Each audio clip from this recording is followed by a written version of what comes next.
నిజామాబాద్ జిల్లా రూరల్ నియోజకవర్గంలో Congress party MLA doctor Bhupathi Reddy నియోజకవర్గంలో పలు హైలెవెల్ బ్రిడ్జిల నిర్మాణం కోసం 35 కోట్ల నిధులతో అభివృద్ధి పనులకు శ్రీకారం చుట్టారు. దర్పల్లి మండలం వాడి గ్రామంలో వంతెన, గడ్కోల్ వంతెన, ఎల్లారెడ్డిపల్లి వంతెన మరియు అభివృద్ధి పనులకు శంకుస్థాపన చేశారు. ఈ కార్యక్రమంలో కాంగ్రెస్ శ్రేణులు భారీ ఎత్తున పాల్గొన్నారు.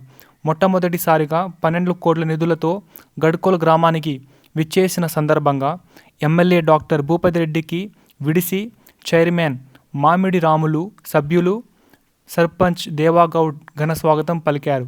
ఈ కార్యక్రమంలో భాస్కర్ రెడ్డి, గడిల రాములు, సంతోష్ రెడ్డి, నాయకులు, కార్యకర్తలు పాల్గొన్నారు. లో లెవెల్ కాజ్వే నుండి పైనుండి వాటర్ పోవడము, మరి రోడ్డు రాకపోకలు ఇబ్బంది ఉండడము, మరి అలా కాంగ్రెస్ పార్టీ అధికారంలోకి వచ్చిన తర్వాత ఇక్కడ హై లెవెల్ బ్రిడ్జ్ నిర్మించాలని ప్రభుత్వం నిర్ణయం తీసుకొని మరి 9.5 కోట్లతోని ఇవాళ మేము ఇక్కడ ప్రారంభోత్సవం అంటే శంకుస్థాపన చేయడం జరిగింది. తప్పకుండా ఈ పనులు చాలా వేగవంతంగా చేసి ఈ రాబోయే సీజన్లో పట్టినే ఈ బ్రిడ్జ్ కంప్లీట్ చేస్తారని చెప్పి నేను భావిస్తూ ఉన్నాను. ఈ ప్రజలందరూ కూడా చాలా సౌకర్యంగా ఉంటుంది.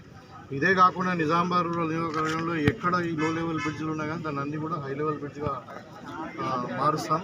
ఎందుకంటే ఇప్పుడు కన్వీనియన్స్ ట్రాన్స్పోర్ట్ అనేది చాలా ఇంపార్టెంట్ కాబట్టి సో ఎక్కడ వరదలు వచ్చినా ఏమొచ్చినా మరి ప్రాంతాల వారికి ప్రాబ్లం కాకుండా డెఫినెట్గా అత్యధిక నిధులు కేటాయించి మరి ఈ లో లెవెల్ బ్రిడ్జెస్ అన్నీ కూడా హై లెవెల్ బ్రిడ్జ్గా కన్వర్ట్ చేస్తాం. లింగాపూర్ వాగు, ఇక్కడ మన బాడీ, తర్వాత ఇక్కడ మన గడ్కోల్ బ్రిడ్జ్, 4 బ్రిడ్జ్లు, తర్వాత అక్కడ నడిపల్లి దగ్గర కూడా రోడ్ క్రాసింగ్ ఉంది, మన పెట్రోల్ బంక్ దగ్గర క్రాసింగ్, దాన్ని కూడా శంకుస్థాపన చేస్తాం.